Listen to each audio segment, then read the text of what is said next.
안에서 이제 내 영혼 자유해. 내가 주의 거룩한 이름을 높이며 예배하리.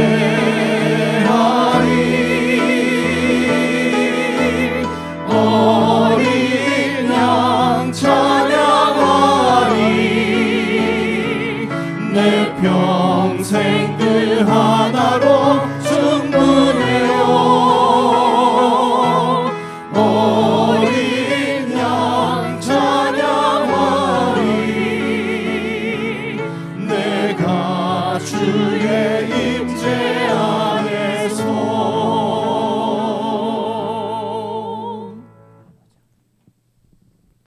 사랑하는 형제 자매 여러분, 참 예배는 우리를 위하여 생명을 주신 우리 주님의 임재 안에서만 가능함을 우리는 알고 있습니다.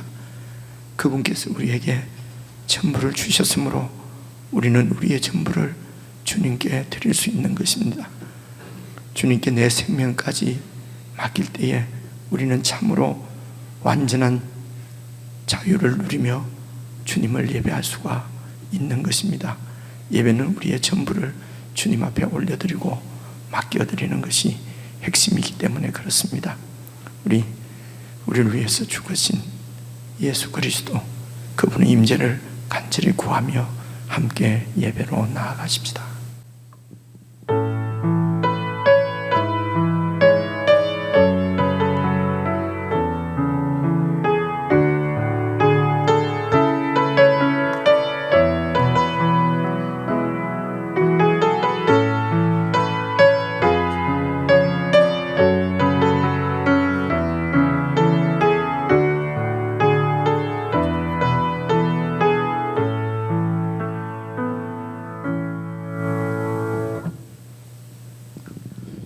사랑하는 우리 주님께서 가르쳐주신 기도를 우리 마음을 아파해서 하나님 앞에 기도를 드리십시다. 하늘에 계신 우리 아버지여, 이름이 거룩히 여김을 받으시오며 나라의 임하옵시며 뜻이 하늘에서 이룬 것 같이 땅에서도 이루어지이다. 오늘날 우리에게 일용할 양식을 주옵시고 우리가 우리에게 죄 지은 자를 사하여 준 것 같이 우리 죄를 사하여 주옵시고 우리를 시험에 들게 하지 마옵시고 다만 악에서 구하옵소서. 대개 나라와 권세와 영광이 아버지께 영원히 있사옵나이다. 아멘.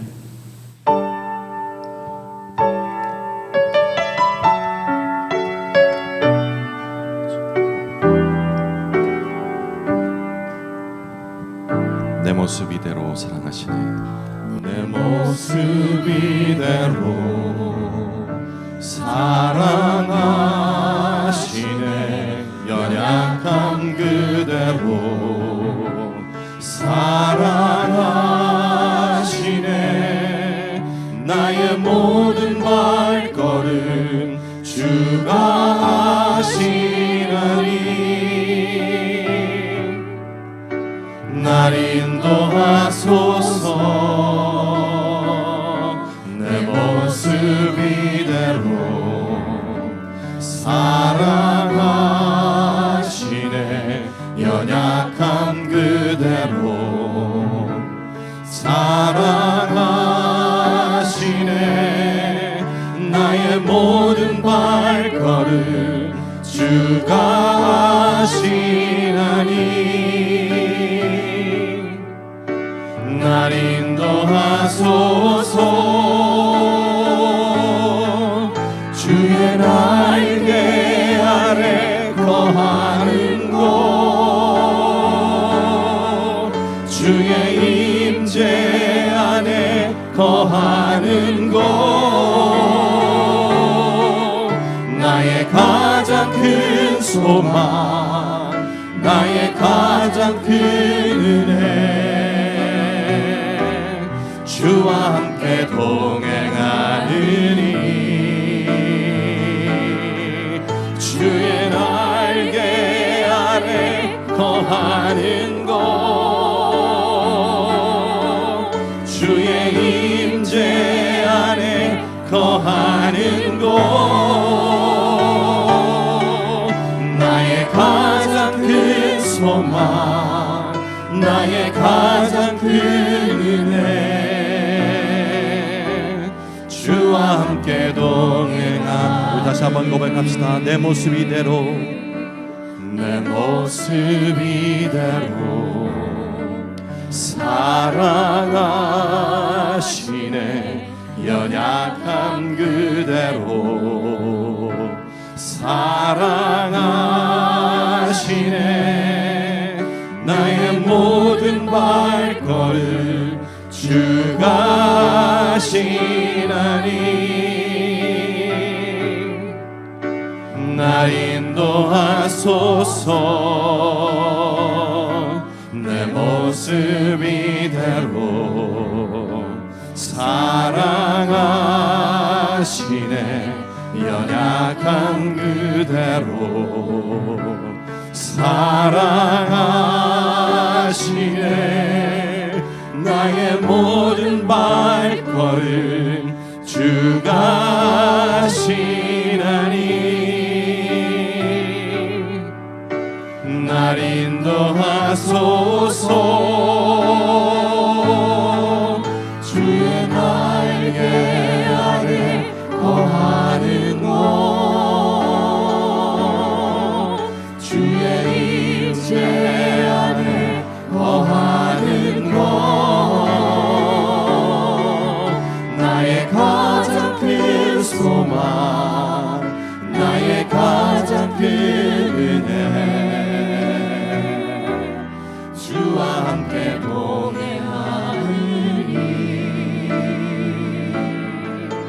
주의 날개 아래 거하는 곳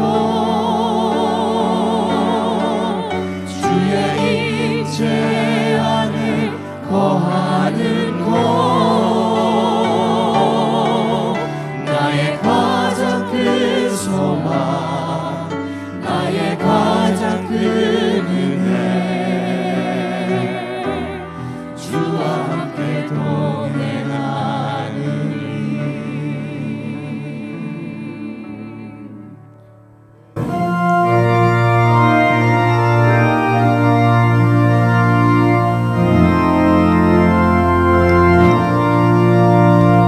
구주여 광풍이 불어 큰 물결이 일어나 온 하늘이 어둠에 쌓여 피할 곳을 모르니 우리가 죽게 된 곳을 안 돌아봅니까 깊은 바다에 빠지게 된 때 솟구시려 합니까 구주여 떨리는 내 마음 구주여 떨리는 내 마음 좁은 강과 같아서 늘 불안에 쌓여서 사니 날 붙들어 주소서 세상의 풍파가 나를 삼키려 합니까 지금 죽게 된 날 돌아보사 곧 구원해 주소서 큰 바람과 물결아 잔잔해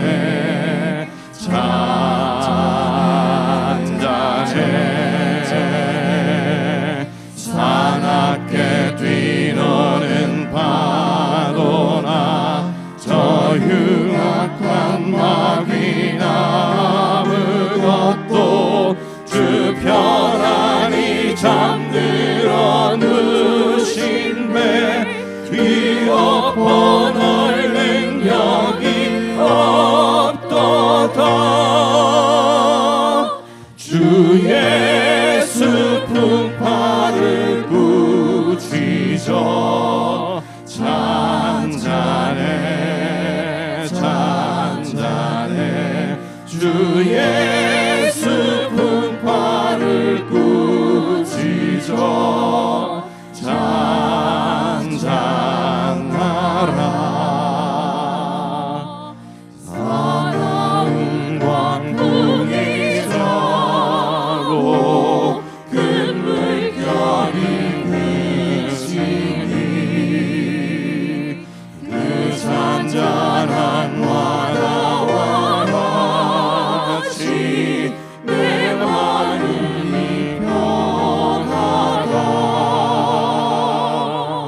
우주연을 함께 깨쳐 떠나지 마소서. 복된 항구에 즐거이 가서 그 언덕에 쉬리라.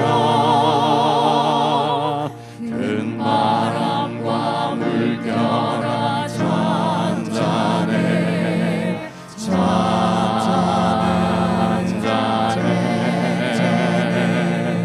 사납게 뛰노는 파도나 저 흉악한 마비나 아무것도 주 편안히 잠들어 누신데 뒤엎어놓을 능력이 없도다. 주 예수 풍파를 꾸짖어 잔잔해 잔잔해. 주 예수 풍파를 꾸짖어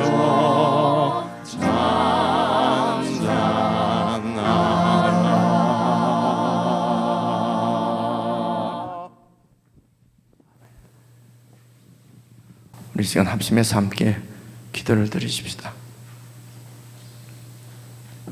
우리의 영혼의 모든 갈급함은 우리 모습 이대로 사랑해 주시고 우리 연약함 그대로 사랑해 주시는 우리 주님 안에 거할 때 그 모든 영적 갈급함이 해결되는 것을 우리는 알고 있고 경험하고 있습니다. 나의 모든 발걸음을 다 하시는 주님, 그분을 의지하고 그분을 신뢰할 때에 하늘의 안식을 누릴 수 있는 것도 저희들이 잘 알고 있습니다. 기도하실 때에 참으로 사납게 뛰노는 파도나 제 흉악한 마귀의 세력까지도 다 제하시고 통치하시는 우리 주님, 주님을 꼭 믿고 주님 안에 늘 거하여 주님의 통치를 잘 받는 저희들 되게 해주십시오. 세상과 함께 내 마음이 뛰놀지 않게 하시고 정말 주님 안에서 주님의 그 은혜 가운데서 차분히 안식을 누리며 주님의 뜻을 잘 살펴서 주님 뜻대로 살아 열방의 빛의 사명을 다 감당하는 저희들이 될 수 있도록 성령 하나님 저희들과 함께 해주시고 통치하시고 다스려 주옵소서. 우리 합심해서 함께 기도하시겠습니다.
것으로 채울 수 없네. 내 갈급함 상한 나의 심령에 내 갈급함 부르짖는 소리 들으소서. 내 갈급함 주의 음성 들리네.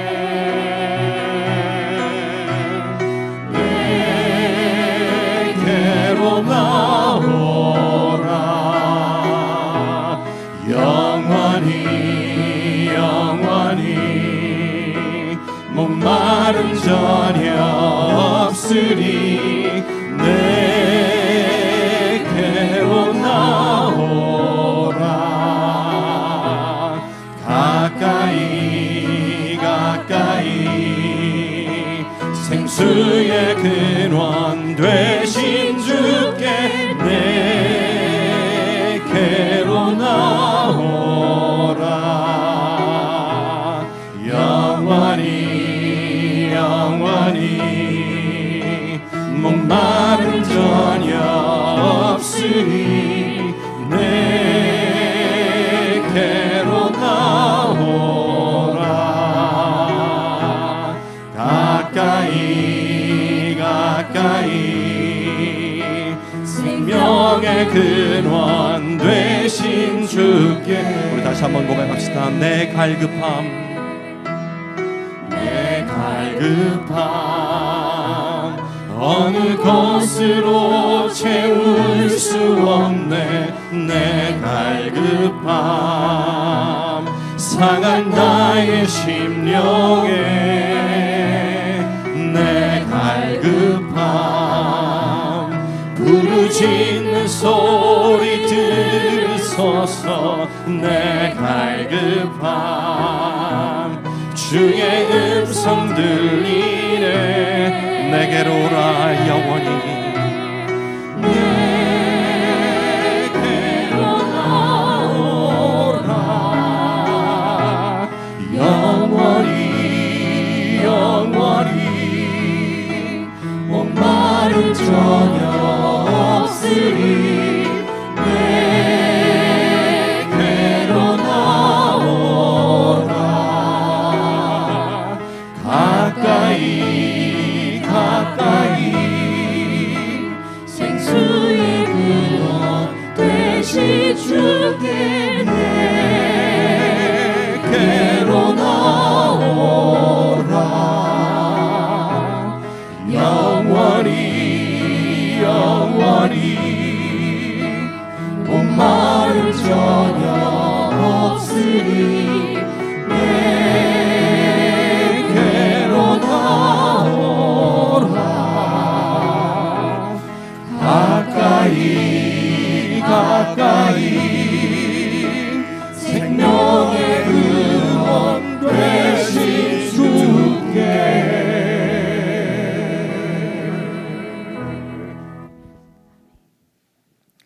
하나님 아버지, 저희들이 심령이 갈급하여 세상을 향하여서 분주하고 세상과 함께 요란하고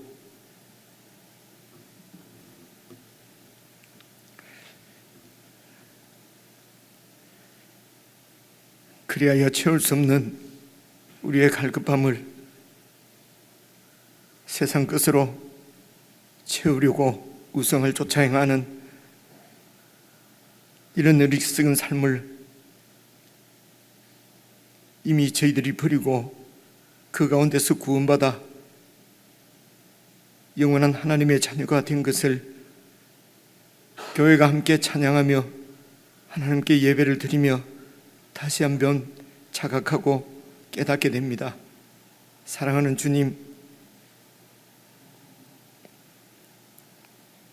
주님 안에 온전히 저희들이 영원히 거하고 주님의 목적으로 주님의 뜻으로 우리 심령을 채울 때에 영원히 갈급함이 없음을 저희들이 알고 고백하고 주님께 간구합니다. 사랑하는 주의 백성들이 참으로 주님 안에 온전히 거할 수 있도록 성령 하나님이 도와주시고 우리의 심령을 채울 수 없는 세상 것으로 내 욕심으로 채우려고 하지 않고 참으로 주님의 뜻, 우리를 구원하신 우리 하나님의 목적으로 저희들 마음을 채워서 조금도 갈급함이나 가람이 없이 우리의 삶을 온전히 주님 뜻에 올려드릴 수 있는 참 복된 삶을 살 수 있도록 우리의 눈을 열어주시고 늘 저희들과 함께 해주시고 깨달음을 주시고 참으로 하늘의 지혜를 주셔서 우리에게 이미 허락하신 하나님 자녀로서의 놀라운 영광을 회복하고 누릴 수 있도록 은혜를 베풀어 주시옵소서.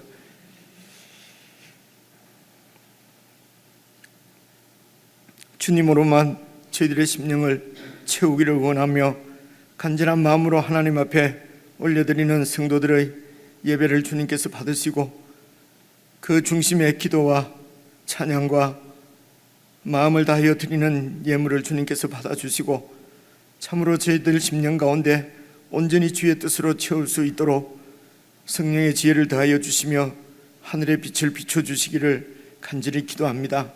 그리하여 우리가 살아가는 삶의 현장 가운데서 주님께서 우리를 부르실 때까지 참으로 후회 없이 우리의 삶 전부를 주님 손에 올려드리는 복된 삶이 되어질 수 있도록 성령 하나님 오늘도 주님 말씀 가운데 능력으로 역사하셔서 우리의 심령이 온전히 주님께 붙들리고 주님 나라에 드려줄 수 있는 은혜의 시간이 되도록 함께하여 주옵소서. 우리 주 예수 그리스도의 이름으로 기도드리옵나이다. 아멘.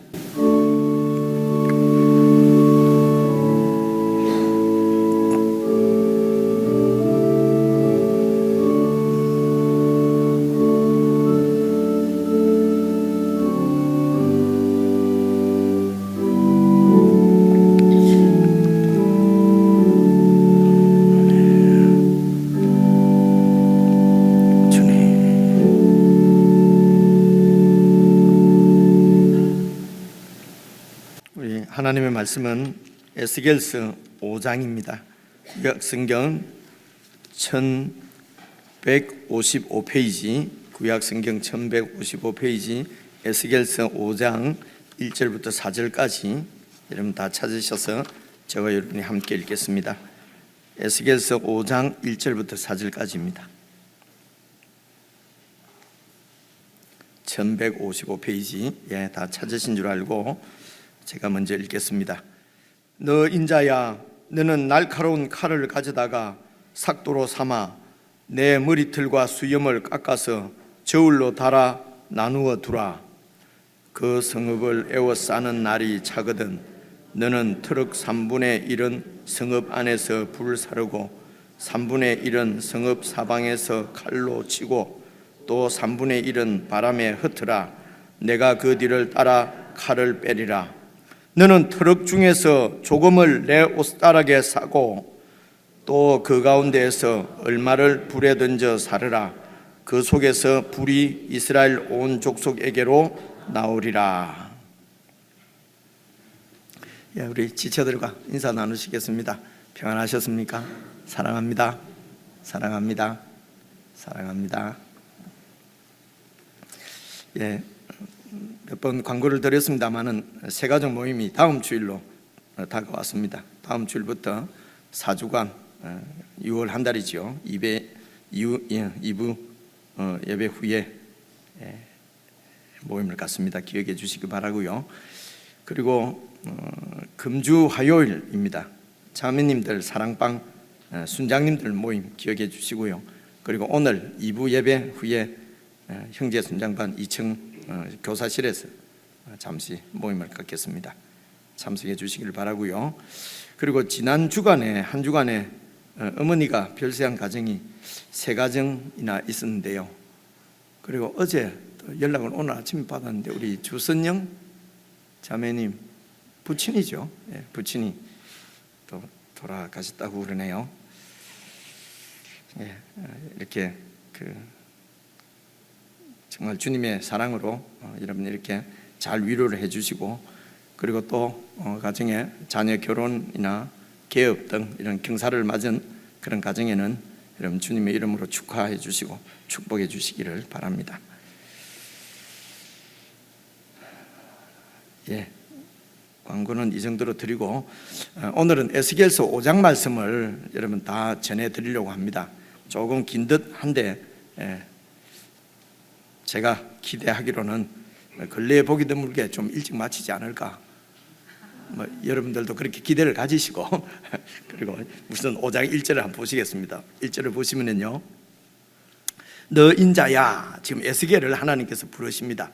그리고 날카로운 칼을 면도칼로 삼아서, 삭도로 삼아서 네 머리털과 수염을 깎아서 저울로 달아 나누어 두라.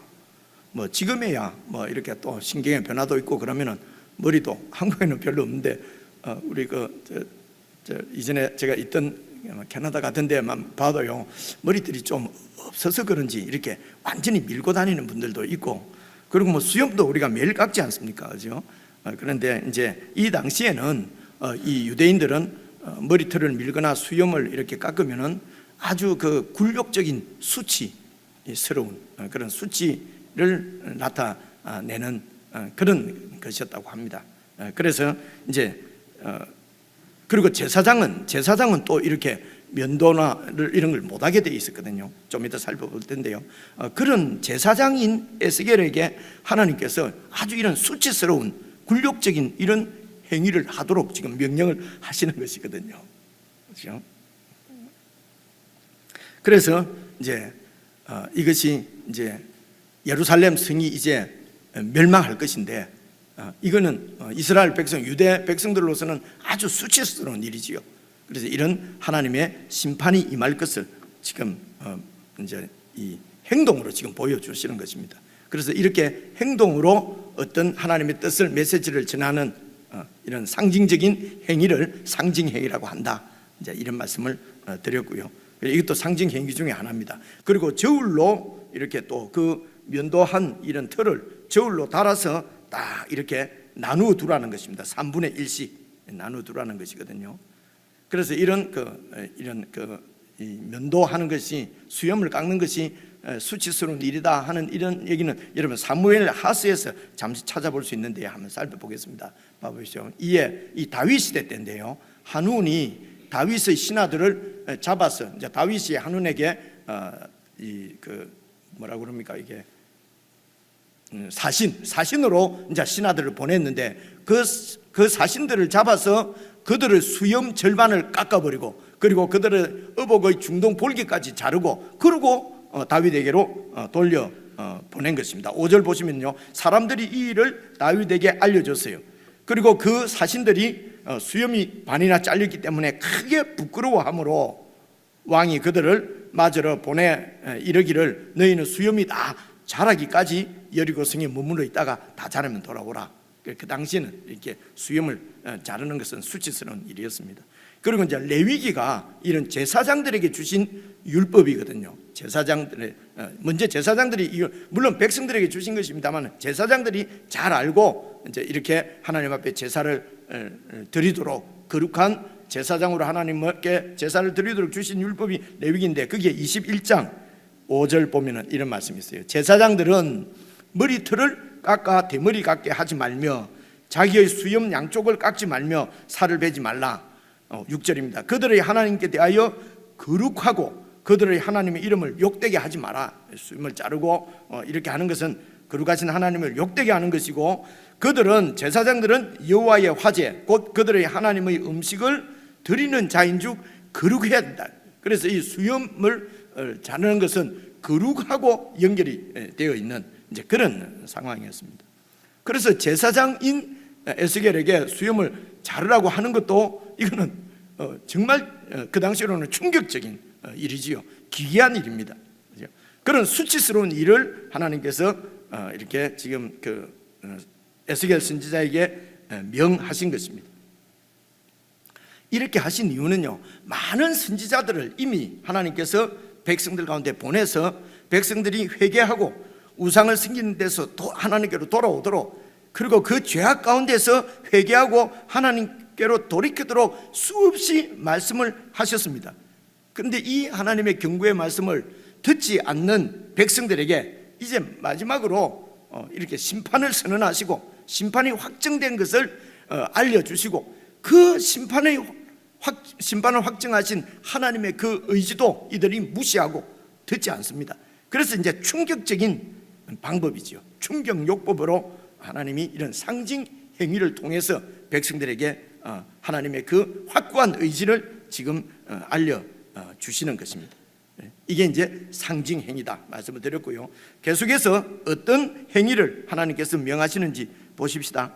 2절 보시면요, 그 성읍을 에워사는 날이 차거든. 그러니까 이제 이 바벨론 군대가 다시 이 성을 이렇게 포위할 텐데, 그렇게 포위하는 날이 되거든 너는 그 트럭, 네 그 머리털 그리고 수염 트럭 3분의 1은 성읍 안에서 불로 사르고, 내 수염 내 머리털을 불로 이렇게 태운단 말입니다. 물론 백성들이 있는데 쓰지요. 그러니까 백성들이, 제사장들이 지금 막 머리를 밀고 수염을 깎고, 너무도 이거는 충격적인 일이기 때문에 뭐 왜 그러냐, 뭐 모이지 않겠습니까? 그죠? 그래서 3분의 1은 불로 태우라는 것입니다. 여러분, 이 불은 시련, 환란 뭐 이런 것을 나타내지 않습니까? 그래서 3분의 1을 이렇게 불태우는 것이 무슨 뜻이냐? 나와 있어요. 성경에 12절 한번 보십시오. 12절 보시면요, 너희 가운데서 3분의 1은 전염병으로 죽으며 기근으로 멸망할 것이요. 이 성을 포위하고 있기 때문에 성 안에서 3분의 1은 굶어 죽든지 전염병이 돌아서 죽게 될 것이라는 것입니다. 하나님의 심판이 임한다는 것입니다.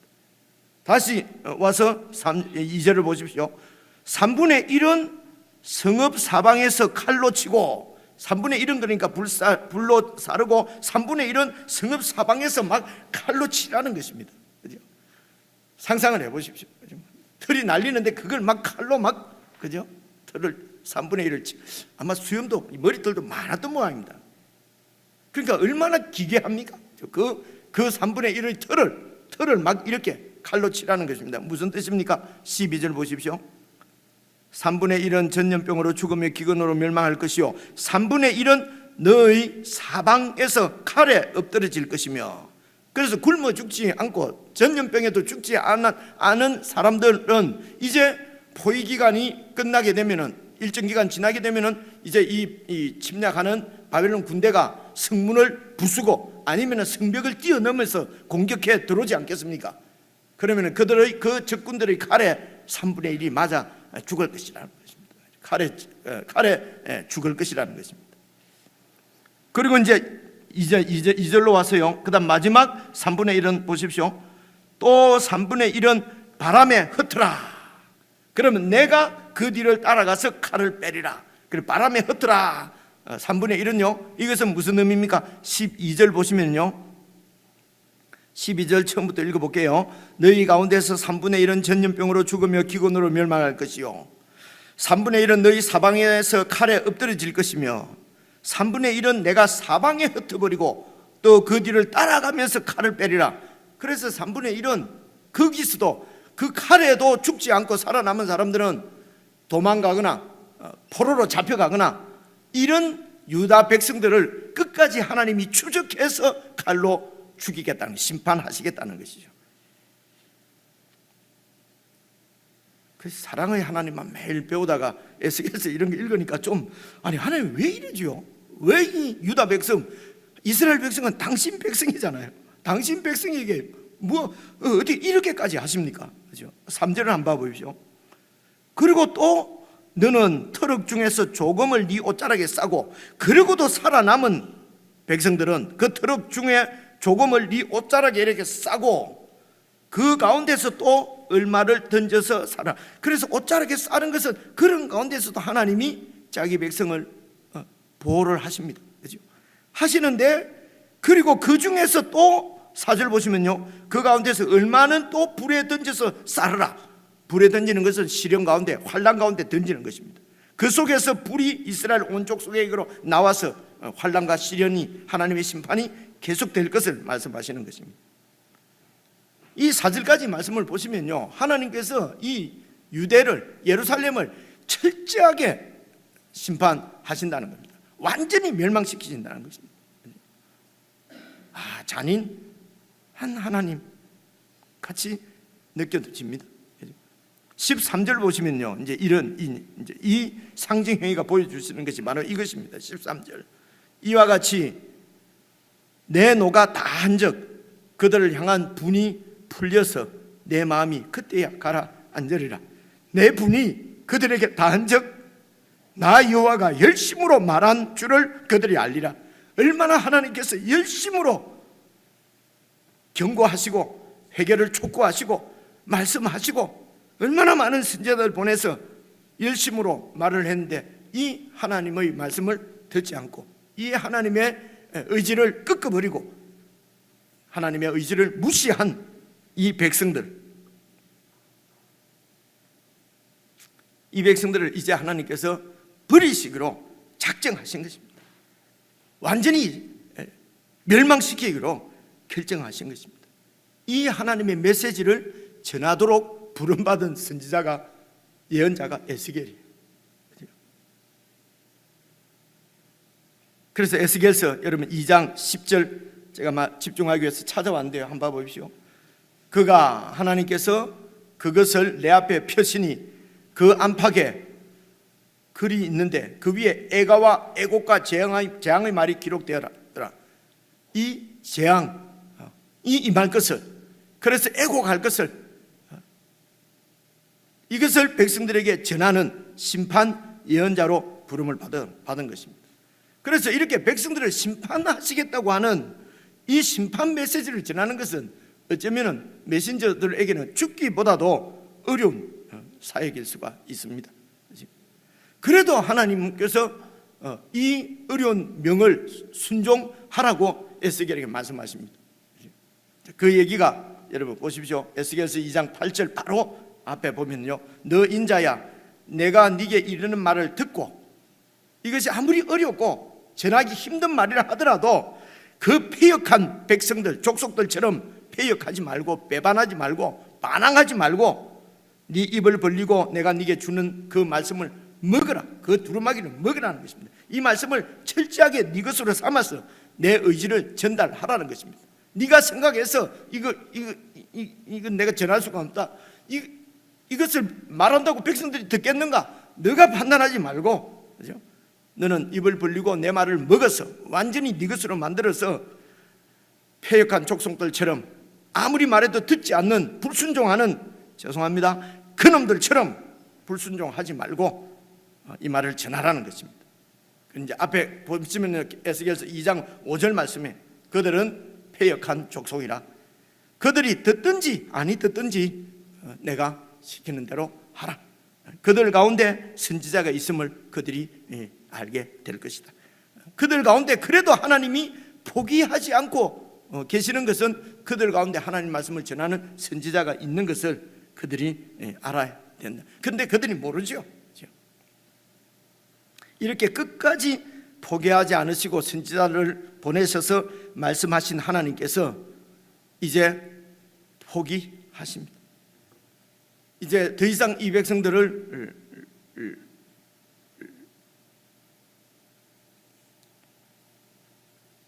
그래서 이 백성들을 버리실 것을 이제 에스겔에게 충격적인 아주 기괴한 일을 명하셔서 하나님께서 이스라엘을 멸망시키시기로 작정하신 이 하나님의 심판의 메시지를 선포하게 하시는데, 그 충격적이고 기괴한 일, 상징 행위입니다. 상징 행위도 그래서 심판의 메시지입니다. 하나님의 최후의 어떤 이런 그 당신의 의지를 백성에게 전하시는 것입니다. 그래서 그 사장의 지난 주일날 이제 몇 가지를 살펴보셨는데요. 이제 다시 한번 기억을 해보겠습니다. 사장에 나타난 네 가지 상징 행위가 있었습니다. 이것은 묶어서 두 가지라고 보기도 하는데요. 그냥 네 가지로 이렇게 살펴보겠습니다. 4장 보십시오. 3절 보시면은 제가 찾아왔는데요. 또 철판을 가져다가 너와 성읍 사이에 두고, 그러니까 성읍을 하나 만들어라는 거죠. 예루살렘 성읍을 토판 위에 그리고 거기에 또 전쟁하는 이런 뭐 사다리, 그리고 둔덕, 그리고 포위하는 이런 군사들, 그리고 이 뭡니까 수레로 치는 거 공성대 이제 이런 것들을 다 만들어 놓고 거기에 또 이렇게 철벽을 치고, 그래서 성을 포위하는 것처럼 애워 살아. 이것이 이스라엘 족속에게 상징이 되리라, 징조가 되리라. 하나님께서 이 예루살렘 성을 이렇게 버리실 것을, 바벨론의 침공에 의해서 멸망할 것을 보여주는 이런 그림을, 그죠? 이렇게 모형을 만들어 두라는 것입니다. 첫째지요. 두 번째가 그다음 4절에 보면은요, 그 성을 향하여서 너는 왼쪽으로 누워서 이스라엘의 족속의 죄악을 짊어지라. 며칠 동안요? 390일 동안. 네가 눕는 날수대로 390일로 그 죄악을 담당할지니, 390일이 끝나면은 오른쪽으로 누워서 40일. 그죠? 두 번째 상징 행위입니다. 세 번째가요, 4장 9절 보시면 나오는데요, 너는 밀과 보리와 콩과 팥과 조와 귀리를, 이것은 이렇게 한 그릇에 담지 않습니다. 밥을 만들 때 말입니다. 그런데 이것을 한 그릇에 다 담으라는 것입니다. 아마 콩, 팥, 조, 귀리 이런 것은 종자로 남겨둔 것일 수도 있습니다. 그런 모든 것을 다 모아서 한 그릇에 담고 너를 위해서 떡을 만들어라. 그것은 기근이 있을 것입니다. 포위가 오래되면은 그 안에 양식이 다 떨어지는 것이죠. 그래서 굶어 죽을 것이라는 것입니다. 기근이 심각해질 것을, 그래서 포위하는 기간이 오래될 것이다. 390일입니다. 1년 1개월입니다. 그래서 네가 옆으로 눕는 날수 곧 390일 동안 그걸 먹으라는 것입니다. 기근을 상징하는 것이지요. 그리고 이 390일 후에 멸망하게 될 것이라는 것입니다. 네 번째 상징 행위가, 여러분 4장, 여러분 그 생각나십니까? 이 떡을 구울 때에 똥으로 구워라. 이것은요, 이 무슨 뜻이냐면 4장 13절 한번 보십시오. 4장 13절 같이 읽겠습니다. 시작. 또 여호와께서 이르시되 내가 여러 나라들로 쫓아내어 흩어버릴 이스라엘 자손이 거기서 이같이 부정한 떡을 먹으리라 하시므로, 거룩한 땅, 유대 땅 예루살렘이 아니라 그들이 그렇게 좋아하고 따르던 이방 나라, 부정한 나라로 바벨론으로 보내서 그곳에서 부정한 떡을 먹을 것을, 바벨론으로 포로로 다 잡혀가서 이방 떡, 부정한 떡을 먹게 될 것을 지금 상징으로 보여주는 행위가, 이 음식을, 보리떡을 똥으로 이렇게 구워서 먹으라는 것입니다. 그리고 오늘 다섯 번째 상징 행위가 이제 트럭 면도하는 것 가지고, 틀을 가지고 이렇게 3분의 1씩 나누어서 이런 참 충격적이고 기괴한 일을 명하셨던 것입니다. 여러분, 이렇게 제사장으로서 해서는 안 될 일을 명하면서까지도 하나님께서 전하시려고 하는 것은 이 유다를, 예루살렘을 완전히 멸망시키겠다는 심판 메시지입니다. 여러분, 왜 그렇습니까? 하나님께서 왜 이렇게 독한 이런 마음을 자십니까? 5장 오늘 읽었는데 5절 한번 보십시오. 5절 천천히 제가 읽어보겠습니다. 주 여호와께서 이와 같이 이르시되 이것이 곧 예루살렘이라. 예루살렘이 이렇게 될 것이라는 것입니다. 내가 그를 이방인 가운데에 두어 나라들이 둘러 있게 하였거늘. 그래서 예루살렘을, 이스라엘을 하나님께서 노예의 백성이었던, 민족이었던 이스라엘을 바로의 손에서 구원해서 가나안 땅을 그들에게 선물로 주시고 예루살렘을 하나님의 도성으로 삼아서, 그래서 하나님 나라를 세우시고 이스라엘을 세우시고 열방들을, 다른 이방들을 그 주위에 둘러, 그 이방들 가운데에 이 예루살렘을 세우셨다는 것입니다. 그러니까 모든 이런 이방의, 열방의 빛으로 하나님께서 예루살렘을 세우신 것입니다. 이스라엘을 세우시고 예루살렘을 하나님의 도성으로 세우신 것입니다. 이것이 하나님께서 이스라엘을 애굽에서 구원해서 가나안 땅을 그들에게 주신 하나님의 목적은 모든 열방들 가운데 빛으로 하나님의 나라를 세우신 것이죠. 그러므로 이 이스라엘은 열방과 똑같이 되어서는 안 되는 것입니다. 제국 욕심과 욕망을 따라서 우상을 쫓아 행하며 서로 싸우고 경쟁하고 힘 있는 자가 모든 것을 다 가지고 하나님의 형상대로 만들어진 인간을 노예로 짐승처럼 그렇게 부리면서 세워지는 제국의 그것을 영광이라고 얘기하면서 그렇게 살고 있는 영적으로 어둠에 처한 이런 세상 가운데 열방 가운데 빛을 비추는 하나님 나라로 이스라엘을 세우신 것입니다. 그들 가운데 빛을 비추어서 그들도 그 어둠을 밝히고 빛에서 그들이 나와서 하나님의 빛 가운데로 들어오도록 이스라엘을 세우신 것입니다. 이것이 바로 여러분 5절에 다시 보십시오. 주 여호와께서 이와 같이 이르시되 이것이 곧 예루살렘이라 내가 그를 이방인 가운데에 두어 나라들이 둘러 있게 하였는데 그런데 6절 보십시오. 그가 내 규례를 거슬러서 그래서 빛으로 살도록 하나님께서 율법을 주셨는데 그 율법을 거슬러서 이방인보다도 더 악을 행하고 내 율례도 거슬러서 그를 둘러 있는 나라들보다 더 악하니 이는 그들이 내 규례를 버리고 내 율례를 행하지 아니하였음이니라. 하나님의 목적을 가슴에 품지 않고 하나님의 뜻을 이루시기 위해서 주신 하나님의 말씀으로 그들의 심령을 영적 허기를 갈급함을 채우지 않고 자기의 욕망과 욕심을 채우기 위해서 세상 것으로 그 욕심을 채우려고 그래서 세상과 똑같이 우상을 쫓아 사는데 우상을 쫓아서 내 욕심을 채우는 것을 하나님의 이름으로 예수 이름으로 욕심을 채우려고 하니 이러니 세상보다도 더 악하고 더 집요하고 더 악랄하게 그렇게 세상 것을 탐했다는 것입니다.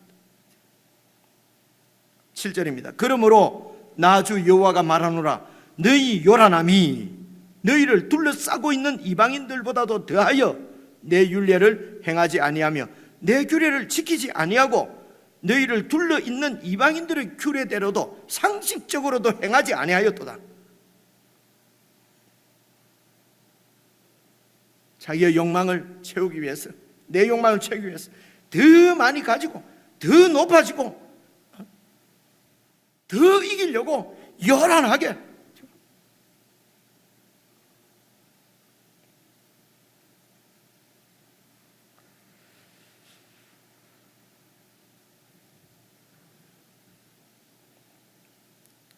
그렇게 이방인들보다도 더 요란하게 이방인들의 규례대로도 행하지 않고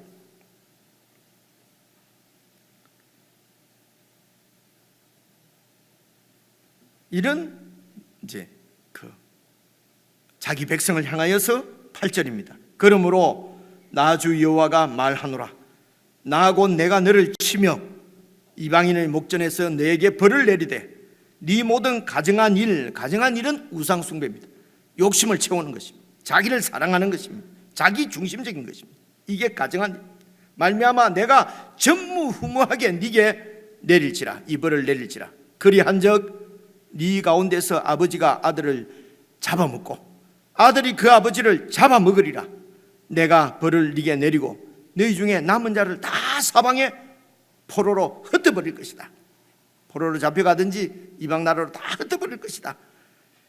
여러분 이 말씀은 이미 하나님께서 이스라엘 백성과 언약을 맺을 때에 주신 말씀이 레위기지 않습니까? 26장에도 나오고요.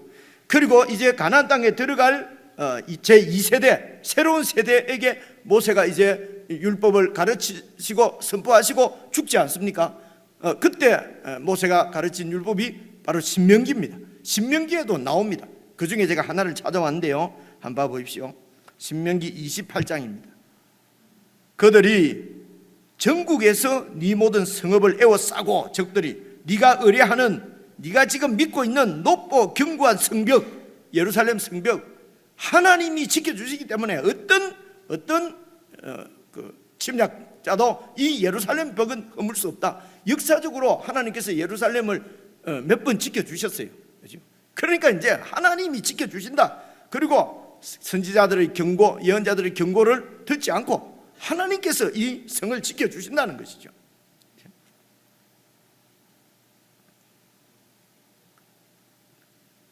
그런데 오늘 보니까 그러나 너희가 내 목적을 버리고 내 뜻을 버리고 네 욕심을 따라서 우상을 숭배할 때에는 네가 의뢰하는 높고 견고한 성벽도 내가 다 헐어버리고 네 하나님 여호와께서 네게 주시는 땅 예루살렘, 유다, 가나안 땅의 모든 성읍에서 너를 에워싸리니 네가 적군에게 에워싸이고 맹렬한 공격을 받아 곤란을 당함으로 네 하나님 여호와께서 네게 주신 자녀 곧 네 몸의 소생의 살을까지도 먹게 되는 그런 비참한 상황이 닥칠 것이라는 것입니다. 계속해서 여러분 5장 11절을 한번 봅시다. 11절 그러므로 나 주 여호와가 말하노라 내가 나의 모든 삶을 두고 맹세하노니 하나님께서 맹세하십니다. 네가 모든 미운 물건 모든 가정한 일 이게 우상과 우상 숭배입니다. 일로 내 성소를 더럽혔은즉 나도 너를 아끼지 아니하며 긍휼을 베풀지 아니하고 미약하게 만들 것이니 그리고 오늘 우리가 읽은 12절 말씀 다 하나님이 심판하시고 3분의 1은 전염병으로 기근으로 멸망하고 3분의 1은 또 살아남은 자들은 적의 공격으로 칼에 죽을 것이고 3분의 1은 이렇게 흩어 도망가지만은 내가 끝까지 추격해서 그들을 심판할 것이라는 것입니다.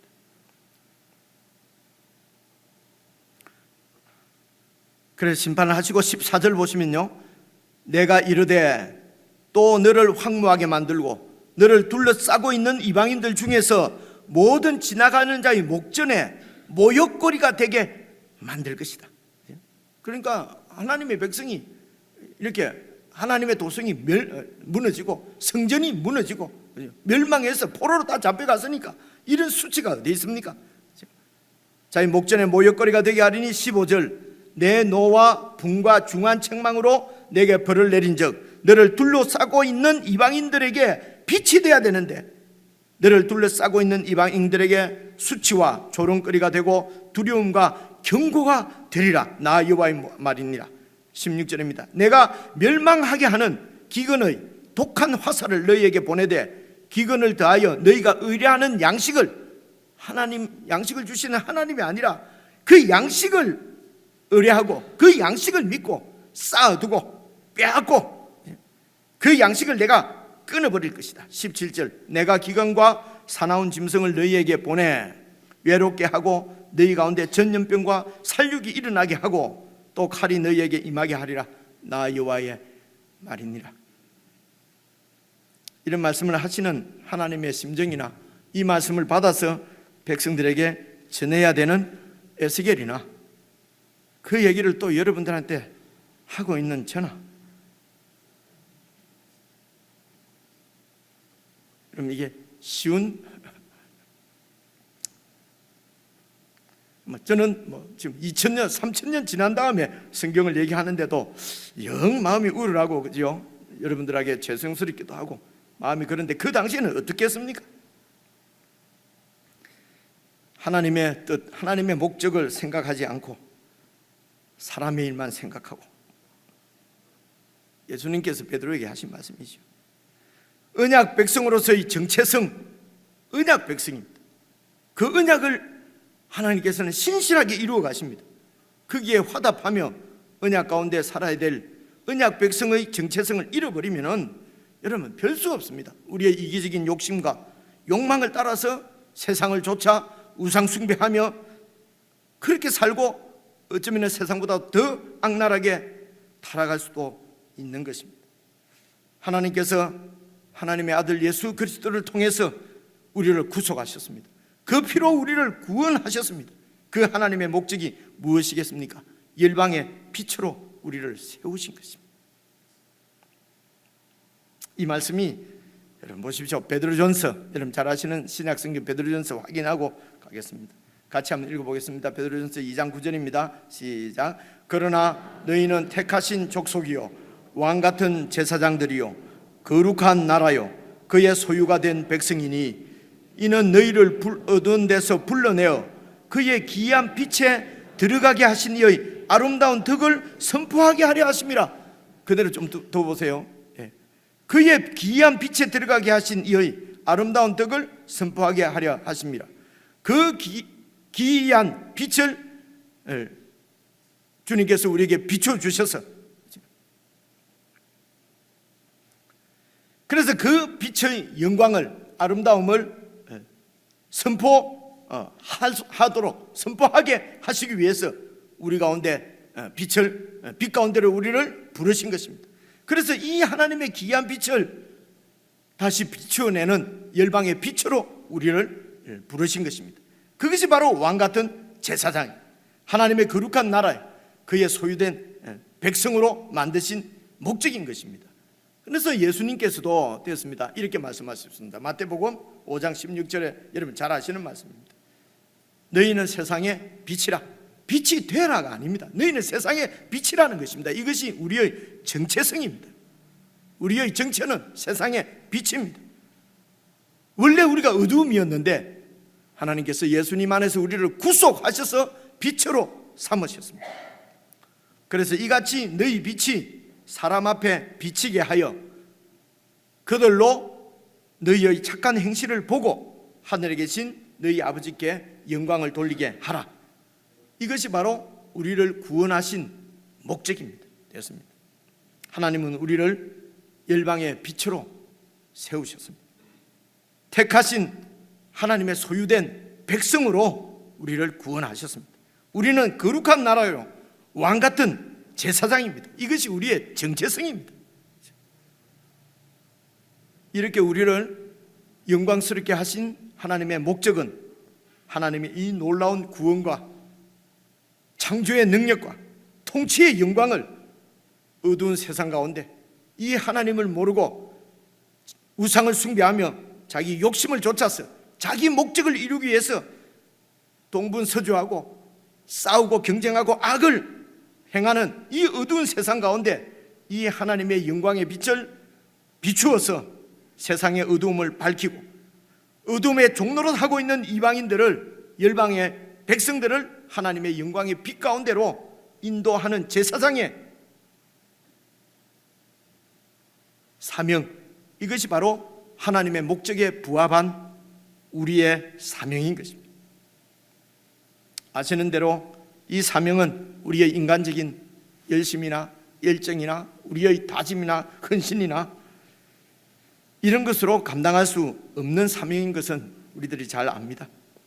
이런 연약한, 정말 패역한, 하나님하고는 관계없는 죄인이었던 우리들을 그리스도 안에서 부르시고 그분의 보혈로 우리를 정결하게 하시고 그분께서는 지금도 하늘 보좌에서 우리를 위해서 기도하시는 그 주님의 은혜 가운데 우리가 거할 때, 그 은혜 가운데 깊이 잠길 때에, 그 주님의 사랑과 은혜 가운데 푹 젖어 있을 때에, 그때에 그분의 사랑과 그분의 능력으로 가능한 삶이 바로 언약 백성으로서의 사명이요 삶인 것입니다.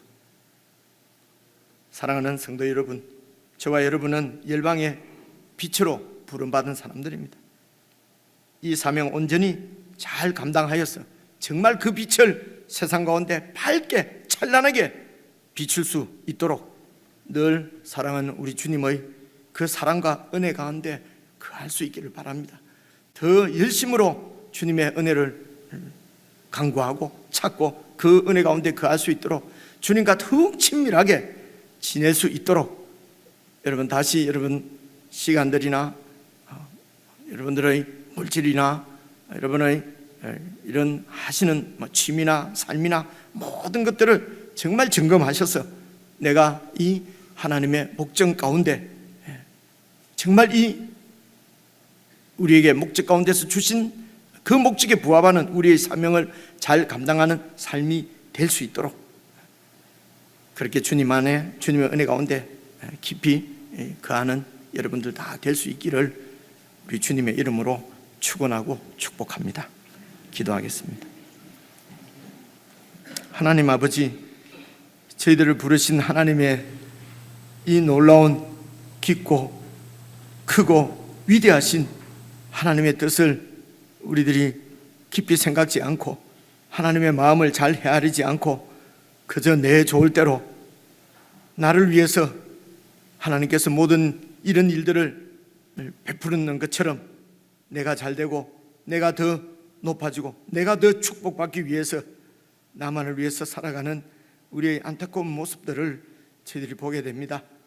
하나님 아버지, 이런 우리들을 그리스도 안에서 구원하신 분도 우리 주님이시요, 지금도 우리를 위해서 이 사명 감당할 수 있도록 기도해 주시는 분도 주님이시요, 탄식하며 우리가 그의 나라와 의를 기도할 수 있도록 우리를 위해서 기도해 주시는 성령님의 은혜 가운데 우리가 온전히 거할 때에 저희들이 세상의 빛으로 어둠을 밝힐 수 있을 줄 믿사오니, 사랑하는 주의 백성들에게 은혜를 베푸셔서 정말 주님을 향한 갈증과 갈급함이 더 깊어지게 하시고 넘치게 해 주시옵소서. 그리하여 우리가 늘 주님께로 더 가까이 주님 안에 온전히 가하는 주님의 모든 백성들 다 될 수 있도록 복을 내려 주옵소서. 우리 주 예수 그리스도의 이름으로 기도드리옵나이다. 아멘.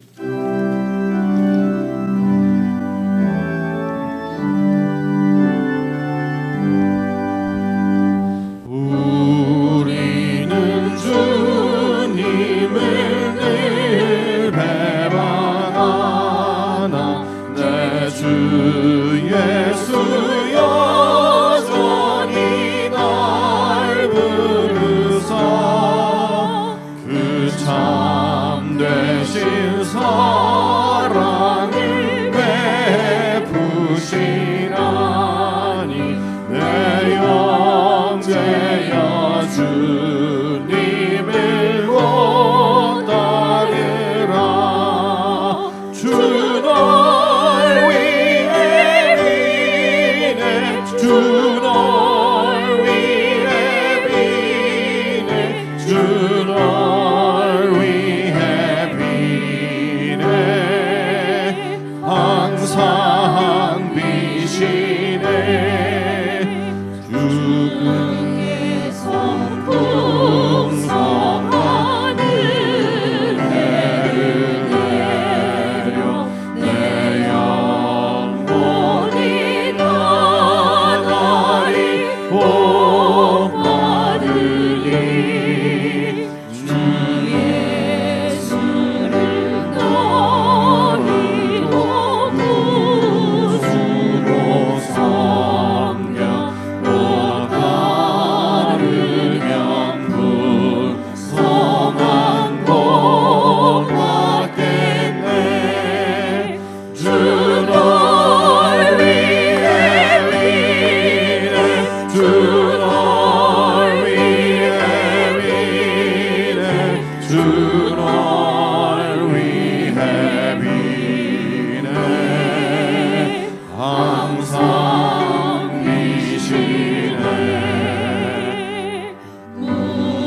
무거운 짐 지고 애타는 인생 주 예수께 돌아와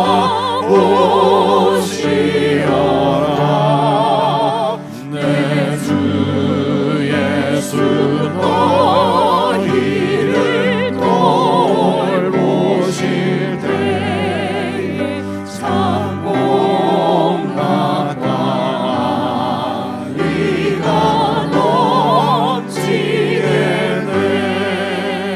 주 널 위해 비네, 주 널 위해 비네, 주 널 위해 비네.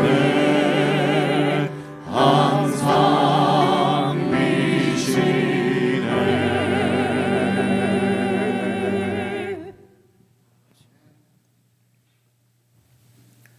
지금도 하늘 보좌에서 저희들을 위하여 기도하시는 우리 주 예수 그리스도의 은혜와 하나님의 목적을 우리를 통하여 이루시기를 원하시는 하나님 아버지의 그 크신 사랑과 깨달음을 주시고 열방의 빛으로 부르신 우리의 정체를 항상 인식할 수 있도록 도우시고 인도하시는 성령 하나님의 교제 교통 함께 하심이 우리의 정체성을 다시 한번 깨닫고 하나님의 목적을 우리의 마음에 깊이 새기고 그 목적을 위하여서 우리의 삶을 드리기로 작정하고 하나님의 인도를 구하는 모든 주의 백성들에게 영원붕토록 함께해 주시기를 간절히 축원하옵나이다.